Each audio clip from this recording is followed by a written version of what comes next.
지난 9월 26일 명성교회 그 세습에 대한 안건이 교단 총회에서 법으로 의결되었습니다. 2년의 유예 기간을 가진 이후에는 오히려 합법적으로 세습이 이루어질 수 있는 그런 길이 열리고 그런 법이 정해진 것입니다.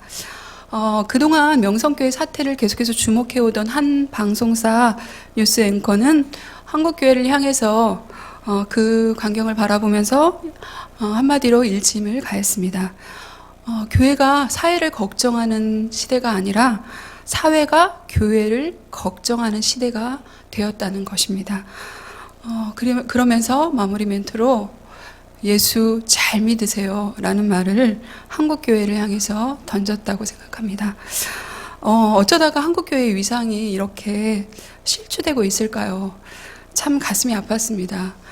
물론 명성교회가 한국교회 한국교회 그 전체를 대변하고 있지는 않다고 생각합니다. 그러나 우리의 믿음의 선배들이 많은 헌신과 수고와 또 그 순교의 피를 흘려서 이 땅에 교회가 세워졌습니다. 그리고 그 교회가 존경받던 그런 시대가 분명히 있었습니다. 교회 가면 사람들이 변해, 사람들이 바뀌어 하는 그런 세상 사람들의 주목을 받던 그런 시대가 100년 가까이 한국 교회사에 있었습니다. 그런 시대가 지속되었습니다. 그런데 지금은 교회에 다녀도 좀처럼 변화되지 않습니다. 참 안타깝게도 오히려 믿는 사람들이 복음의 영광을 가리는 그런 사건들이 정말 비일비재하게 일어나고 있는 그런 시대를 살고 있습니다. 어디서부터 잘못되었을까요? 또 예수를 잘 믿는다는 것은 어떤 것을 의미할까요? 오늘 말씀을 통해서 저와 성도님들이 함께 고민해보는 그런 시간이 되었으면 좋겠습니다. 먼저 오늘 본문 22절 말씀에서는 예수님께서 여행을 하셨다고 말씀하고 있습니다. 22절 말씀에 예수께서 각 마을로 다니사 가르치시며 예루살렘으로 여행하시더니 이렇게 말씀하고 있는데요. 그런데 이 길이 그냥 이렇게 말씀하는 것처럼 마냥 즐겁고 행복한 그런 여행은 결코 아니었습니다. 이 여정의 그 시작은 그 누가복음 9장 51절 말씀에서 시작되는데요. 그 말씀을 한번 보면요. 그 말씀에서 예수께서 승천하실 기약이 차감해 예루살렘을 향하여 올라가기로 굳게 결심하시고 결국 이 길은 그냥 한가로운 그런 여행이 아니라 예비된 십자가의 죽음을 향해서 예수님께서 걸어가신 그런 길이었습니다. 예수님이 굳게 결심하시고 그리고 예루살렘을 향해서 죽음의 여정을 떠나신 그런 길이었습니다. 한 걸음 한 걸음 예수님께서 그 길을 걸어가는 그 여정에 한 사람이 나타납니다. 어떤 사람이 나타나서 예수님께 이런 질문을 던집니다. 23절 말씀인데요. 어떤 사람이 여짜오되 주여 구원받는 자가 적으니까 이렇게 예수님께 불쑥 질문을 던집니다. 그런데 이 질문은 정말 구원받는 그 숫자가 정말 예수님 얼마 안 되나요? 하는 이런 궁금증에서 던진 질문이 아닙니다. 오히려 그 내면에는 나는 반드시 구원받을 수 있는 그런 사람입니다 라는 그 전제를 깔고 예수님께 지금 질문을 하고 있는 것인데요. 당시 유대인들은 자신들이 혈통적으로 아브라함의 후손이기 때문에 반드시 자신들은 구원받게 된다는 그런 확신을 가지고 있었기 때문에 그런 확신을 가진 그 배경 아래서 구원받은 자가 적으니까 그런데 나는 반드시 구원받을 수 있습니다 라는 그 의도를 깔고 지금 예수님께 질문을 하고 있는 것입니다. 예수님은 이 사람의 이런 질문의 의도를 정확히 깨뜨려 보신 다음에 이렇게 24절에서 그 질문에 이렇게 대답을 하시지요. 좁은 문으로 들어가기를 힘쓰라. 내가 너에게 이르노니 들어가기를 구하여도 못하는 자가 많으니라. 단순히 유대인의 그 혈통적인 유대인이라고 구원을 받는 것이 아니다.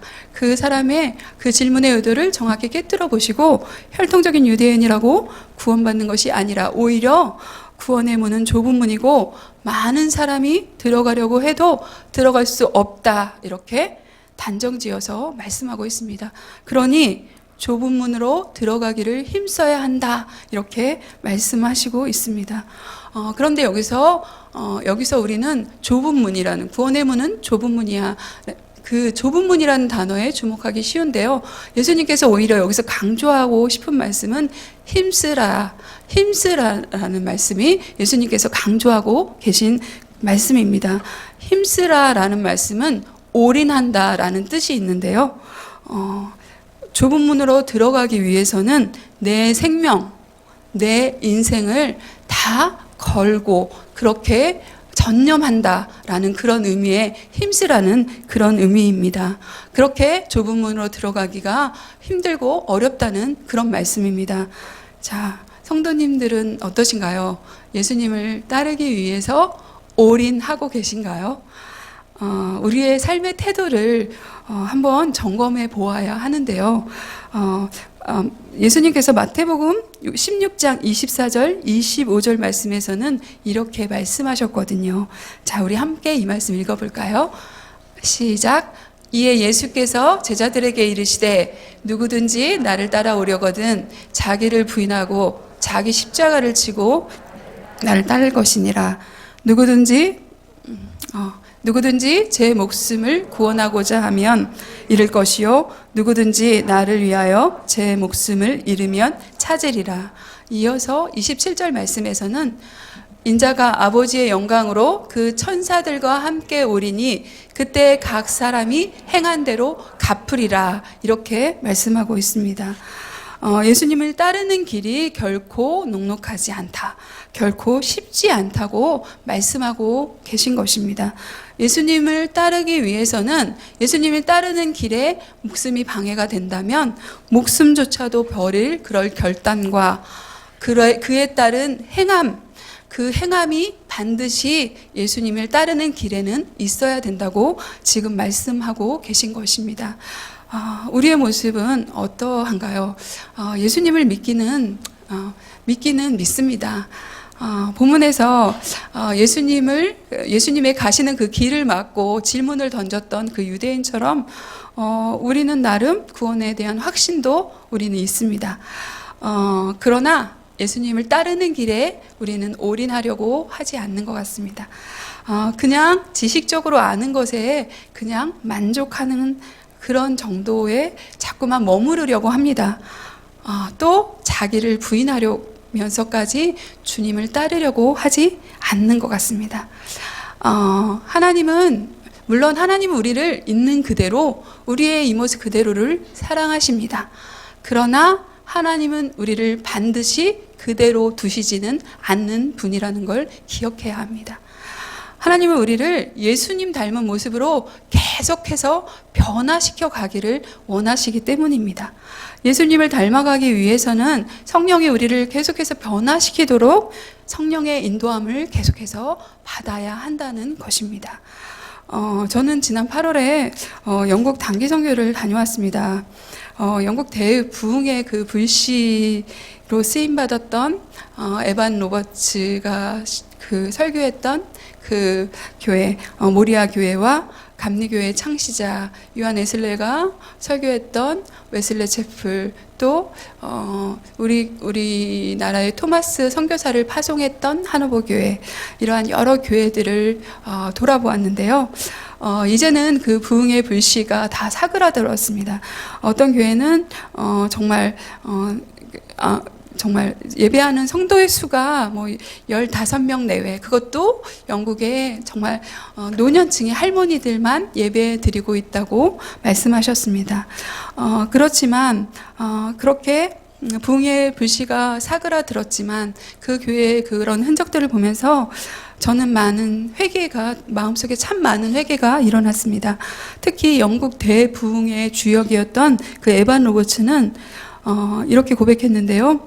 하나님께서 자신을 너무나 사랑하기 때문에 하나님이 원하시는 것은 무엇이든지 하겠다는 그런 강력한 의지를 하나님께 드리고, 그러기 위해서 먼저 자신이 성령께 완전히 굴복당하게 해달라고 그는 간절하게 날마다 기도한 그런 설교자였습니다.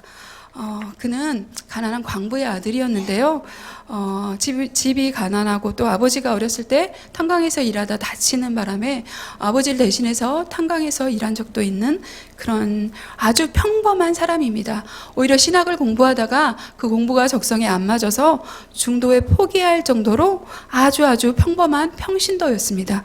그런데 그가 날마다 성령께 완전히 굴복당하게 해달라고 그렇게 강구하자 하나님은 그를 사용하셔서 에반 로버츠가 가는 곳마다 그 당시에는 평신도가 설교를 할 수 있는 설교권을 그 노예에서 허락해 주었거든요. 그리고 그런 사람들이 그게 허용되었거든요. 그냥 길에서 그 노방 설교를 할 수 있는 영국에서는 흔하게 일어날 수 있는 일이었거든요. 그 에반 로버츠가 가는 곳마다 그가 설교하는 곳마다 부흥과 회개의 불씨가 일어나고 부흥의 불이 타올랐다는 것입니다. 그가 가는 곳마다 선포했던 것은 예수님이 유일한 구원자 되십니다. 그리고 회개에 대해서 강력한 회개를 촉구했고요. 그리고 성령께 절대적으로 순종해야 한다는 그 메시지를 강력하게 촉구했습니다. 그런데 그 메시지가 선포되는 그 곳곳마다 진정한 회심이 일어났다고 합니다. 그래서 그 에반 로버츠를 통해서 또 에반 로버츠에게 말씀을 들은 또 다른 사람들을 통해서 그 부흥의 불씨가 점점 영국 전역에 퍼져나갔고 그래서 영국 대부흥의 주역으로 에반 로버츠는 쓰임받았던 것입니다. 그 당시에 교회 안 오던 많은 사람들이 교회에 오게 되었고요. 교회에 출석하면서 또 이러한 사람들이 알코올 중독자들이 술을 끊게 되고 그 범죄를 범했던 범죄자들이 삶이 완전히 바뀌고 변화되어서 이런 예화가 있는데요. 그 시대 경찰들이 또 법원에서 근무하는 사람들이 할 일이 없어서 범죄가 없어지니까 그 복음이 선포됨으로 정말 그 사람들이 그 곳곳에 많은 변화들이 일어나니까 경찰서와 법원에서 할 일이 없어서 쉬게 되는 일이 없어지는 그런 일도 일어났다고 합니다. 그리고 또 욕설이 난무하던 그 고된 일들을 하는 탄광에서 일하는 광부들이 욕설이 난무했던 그 사람들의 말투가 예수님을 믿은 후에 변화가 되어서 그들이 타고 다니던 말들이 그 광부들이 하는 말을 못 알아들어서 아마 욕반, 대화반 이런 말들을 섞어서 했었나 봐요. 그런데 이들이 갑자기 욕설을 쓰지 않고 말이 순화되고 말이 변화되자 그들이 타고 다닌 말들이 그들의 말을 못 알아들여서 움직여야 되는데 움직이지 않고 가만히 멈춰 있는 그런 예화도 있었다고 합니다. 이러한 에반 로버츠가 남긴 말들이 그가 그 설교했던 교회 곳곳에 쓰여 있었는데요. 회개하라. 그리하면 성령을 선물로 받으리라. 하나님을 간절히 찾고 항상 기도하고 말씀을 늘 읽어라. 이런 말씀들이 그의 교회에 곳곳에 쓰여 있었습니다. 제 자신을 돌아볼 때 바쁜 사역에 쫓겨서 막 달려는 가고 있지만 내 자신이 정말 성령의 굴복당에서 살아가고 있는지 처음 사역지에 나서던 첫 사역을 시작하던 그 마음, 주를 위해 살고 주를 위해 죽겠습니다. 그렇게 주님 앞에 올인했던 그 마음, 그 결단이 무뎌진 제 자신의 모습을 발견하게 되었습니다. 그곳에서 익숙한 환경을 떠나서 그곳에 정말 부흥의 현장에서 저는 제 자신의 모습을 여러 부분에서 무뎌진 그런 제 자신의 모습을 발견하고 정말 많은 회개의 눈물을 흘리는 그런 시간을 보냈습니다. 성도님들은 어떠신지요? 처음 예수님을 믿고 그 구원의 감격과 기쁨 가운데 그 넘치는 감격으로 주님을 위해 이제 제가 살겠습니다. 앞으로 정말 주를 위해 살고 주를 위해 죽겠습니다. 그렇게 결단했던 날들이 있지 않으신가요? 지금은 그 마음이 무뎌지지는 혹시 않으셨나요? 말씀 읽는 것조차 기도하는 것조차 의무감에 젖어서 또 예배조차도 그런 의무감으로 이 자리에 나오고 계시지는 않으신지요. 오늘 이 말씀을 통해서 우리 자신의 신앙을 점검해 보시는 시간이 되었으면 좋겠습니다. 하나님께서는 아직도 이 땅에 무너진 교회들을 보수할 사람들을 찾으신다고 저는 생각합니다. 그 사람이 바로 성령에 굴복당한 사람이라고 생각합니다. 그 사람이 바로 이 시대 가운데서도 좁은 문으로 들어가기를 힘쓰며 하나님의 뜻에 순종하려고 몸부림치는 그런 사람이라고 생각합니다. 그 한 분 한 분이 이 자리에 계신 저와 성도님이 되시길 소망합니다. 그런데 다음으로 우리가 주목해서 보아야 할 것은요, 25절, 26절 말씀인데요. 예수님이 말씀하시고 계신데요. 천국 문 안에, 천국 문이 닫히고 천국 문 안에 못 들어가는 사람이 있을 거라고 예수님께서 말씀하고 계세요. 그런데 우리가 주목해서 보아야 할 것은 천국 문 안에 못 들어간 사람이 불신자가 아니라는 사실입니다. 26절 말씀 우리 한번 함께 읽어볼까요? 그때에 너희가 말하되 우리는 주 앞에서 먹고 마셨으며 주는 또한 우리를 길거리에서 가르치셨나이다 하나. 이렇게 26절에서 말씀하고 있는데요. 네, 26절 말씀이요. 네, 이렇게 말씀하고 있는데요. 여기서 우리는 주 앞에서 먹고 마셨으며 주는 또한 우리를 길거리에서 가르치셨나이다. 주님과 함께 먹고 마시는 공동체 생활을 한 사람들입니다.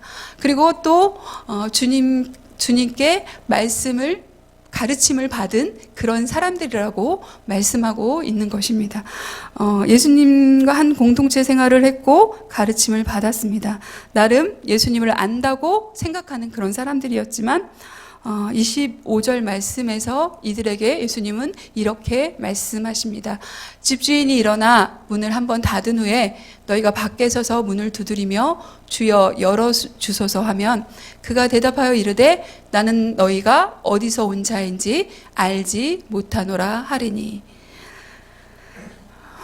제가 문재인 대통령을 알지만 제가 청와대에 가서 저 문재인 대통령 알아요 한다고 청와대 문을 열어주지는 않습니다.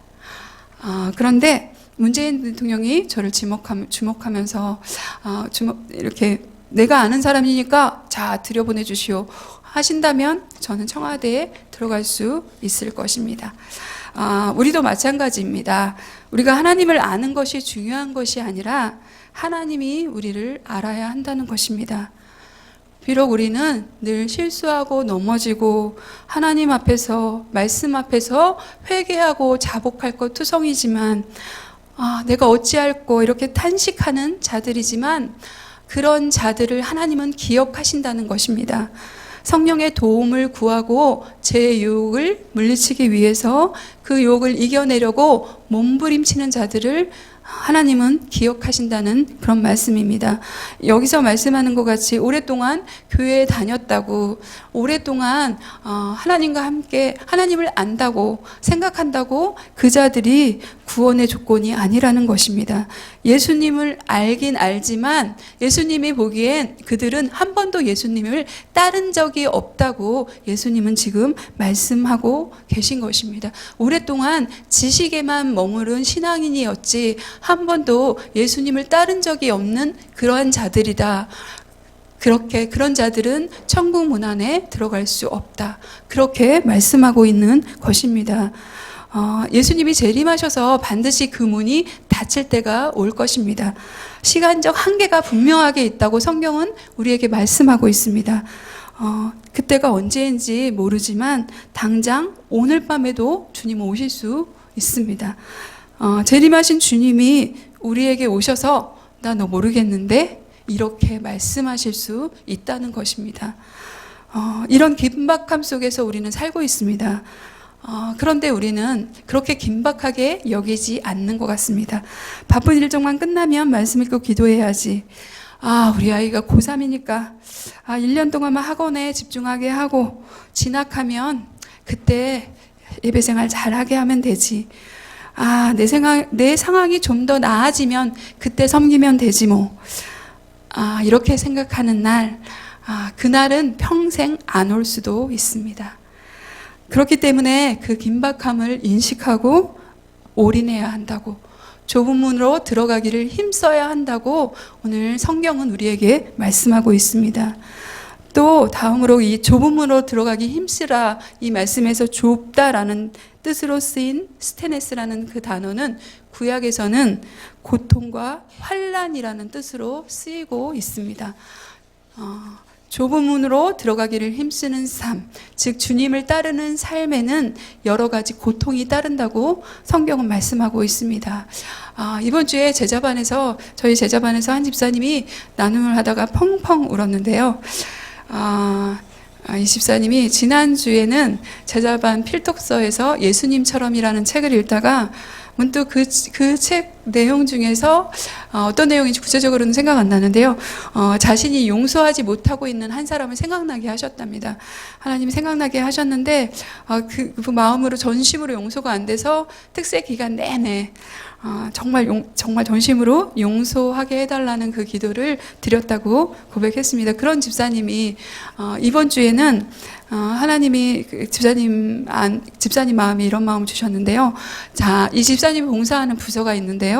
그 봉사에서 자신은 나름 열심히 정말 섬기고 있는데 그런데 주변에서 그런 나를 아무도 인정해주지 않고 칭찬해주지 않는 그런 모습이 너무 마음이 무너지고 화가 나고 그런데 더 그런 그 상대에 대한 그 화의 가장 근본은 상대에 대한 화가, 나를 인정해주지 않는 그 여러 지체들에 대한 화가 아니라 그런 문제로 화를 내고 있는 자기애로 똘똘 뭉쳐있는 자기 자신, 그 연약한 자기 자신의 모습을 들여다보게 되는 것, 그것이 너무 고통스러웠다고 고백하면서 펑펑 우는 것이었습니다.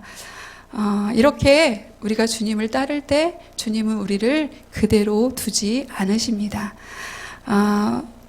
우리 자신이 아무것도 아니라는 거, 너는 나를 철저하게 의지해야 하는 그런 대상이라는 것을 깨닫게 하십니다. 제가 운전이 지금 면허는 한 14, 15년 됐는데요. 한 10년을 장롱면허로 있다가 한 4년 전부터 다시 운전을 시작했습니다. 운전을 시작하면서 정말 겸손해지더라고요. 정말 운전대 잡으면서 하나님 도와주세요. 저 너무 떨리고 무서워요. 막 기도하면서 운전하고 가는 내내 주여 주여 주여 주여 막 이러면서 이제 겨우겨우 목적지에 도착하고 주차하고 나서 감사합니다 하나님 너무너무 감사합니다 이렇게 고백하고 막 그러기를 한 3, 4년을 했던 것 같아요. 한 3년 정도를 그러기에 정말 낮고 겸손한 마음으로 운전을 하고 있었는데 문득 그러니까 제가 얼마 전에 한 몇 달 전이네요. 영국 가기 전이었으니까 몇 달 전에 아파트에서 가벼운 접촉사고가 났습니다. 정말 이렇게 코너링을 하는데 시야를 가려서 큰 차가 시야를 가려서 차가 오는지 모르고 돌다가 직진하는 차와 갑자기 이렇게 가벼운 접촉사고가 났는데요. 그때 문득 발견했습니다. 제가 운전이 익숙해지고 나서 그렇게 주여 주여 하면서 주님께 매달리지 않고 제가 잘할 수 있다, 잘하고 있다 생각함과 동시에 주여 주여 주님 도와주세요 주님 도와주세요 이 간절한 기도가 어느 순간 사그라지고 생각나면 기도하고 있더라고요. 출발할 때 주님 도와주세요 이렇게 생각나면 기도하고 도착해서도 어느 순간 도착한 게 그냥 제가 잘 운전해서 온 거지 하나님이 역사한 게 아니라는 듯 그렇게 어느 순간 기도를 까먹고 있는 제 자신을 발견했습니다. 그런데 하나님은 우리가 그렇게 사는 존재가 아니라고 말씀하십니다. 에덴 동산에서 우리를 창조하실 때 하나님은 우리가 철저하게 하나님 의존적인 존재로 우리를 창조하셨습니다. 그런데 제가 들어와서 그 관계가 깨졌죠. 깨졌지만 예수 그리스도를 통해서 그 관계가 다시 회복되었습니다. 관계가 회복되었다는 것은 우리가 다시 우리 자신의 힘과 능력과 지혜를 의지해서 살아가는 존재가 아니라 철저하게 매 순간 하나님을 의지해서 살아가는 존재라는 그것을 인식하고 그렇게 살아가야 된다는 것을 말씀하고 있습니다. 그것이 바로 에덴 동산이라는 것입니다. 그런데 우리는 늘 죄된 본성이 있어서 우리 자신을 의지하고 살아가고자 하는 본성이 늘 꿈틀꿈틀거리고 있습니다. 우리 자신을 의지하는 것이 아니라 주님을 더욱 의지하고 인도해야 합니다. 그것이 좁은 문으로 들어가는 것을 힘쓰는 삶입니다. 우리를 사랑하시기 때문에 주님은 그것을 우리에게 요구하십니다. 그런데도 그 변화의 과정들이 그 집사님을 보면은 그렇게 펑펑 자신의 연약함이 드러나고 하나님이 만지시는 거라고 우리가 막 주변에서 우리 제자반 옆 그 좌우의 지체들과 저는 그건 하나님이 만지시는 거야. 하나님이 집사님에게 일하기 시작한 거예요. 그렇게 아무리 격려를 해도 그렇게 막 펑펑 오는 그 집사님을 바라보면서 그 변화의 과정들은 결코 우리가 받아들이기에 쉽지 않는 것이구나. 너무나 고통스러운 것이거나 그래도 그렇게 살아가고 있다면 고통이 있다면 좁은 문으로 들어가기 힘쓰려고 나름대로 말씀에 순종하려고 그렇게 힘쓰며 살아가고 있는데 고통이 따르고 있다면 성도님들은 지금 잘 살고 계신 것입니다. 예수님을 닮아가는 길로 잘 가고 계신 것입니다. 좁은 문으로 들어가기 힘쓰고 계신 것이라는 것을 기억하시고 힘을 내셨으면 좋겠습니다. 오히려 이 집사님이, 이 제자반 집사님이 제자반을 안 했더라면, 봉사의 자리에 있지 않았다면 아무런 일도 일어나지 않았겠죠. 고통은 없었겠지요. 그렇지만 변화도 없었을 것입니다. 하나님께서 우리를 선택하시고 우리가 구원받는 백성이 분명하다면 아무리 도망치려고 해도 하나님은 우리를 결코 포기하지 않으신다는 것을 기억해야 합니다. 우리의 신앙을 점검해 보셔야 합니다. 교회는 오래 다녔지만 하나님과 아무런 교제가 없는 그런 종교인의 삶을 살고 계시지는 않으신지요. 예수님을 믿지만 삶의 기준은 여전히 세상 사람들과 별반 다를 바 없는 그런 기준으로 살아가고 계시지는 않으신가요? 그렇다면 죄송하지만 마지막 날 주님 앞에 섰을 때 주님께서 내가 너를 모른다고 이렇게 말씀하실 수 있다는 것을 우리는 두렵고 떨리는 마음으로 기억해야 합니다. 좁은 문으로 들어가기를 힘쓰는 삶에서 가장 큰 걸림돌은 바로 우리 자신입니다. 우리의 죄된 본성은 하나님의 말씀에 순종해서 살기보다 그냥 우리의 자아를 만족시키는 그런 삶을 살려고 끊임없이 발버둥 치는 그런 존재이기 때문입니다. 말씀을 맺겠습니다. 기도하기 좋은 계절이 오고 있습니다. 말씀과 기도로 깨어있지 않으면 우리의 걸음은 좁은 길을 향해서 걷지 않게 됩니다. 예수 그리스도의 의로 우리가 덮여졌기 때문에 우리가 의로울 뿐이지 매 순간 우리 스스로 결코 의롭거나 스스로 의로운 존재여서 우리 스스로 의로운 선택을 할 수 있는 그런 존재가 아니라는 것을 기억하시기 바랍니다. 그래서 우리는 늘 말씀과 기도로 깨어 있어야 합니다. 성령의 인도함을 받아야 합니다. 항상 우리 자신을 말씀과 기도로 복종시킴으로 좁은 문으로 들어가기를 힘쓰는 성령의 인도함을 받기를 힘쓰는 저와 성도님들 되시길 소망합니다.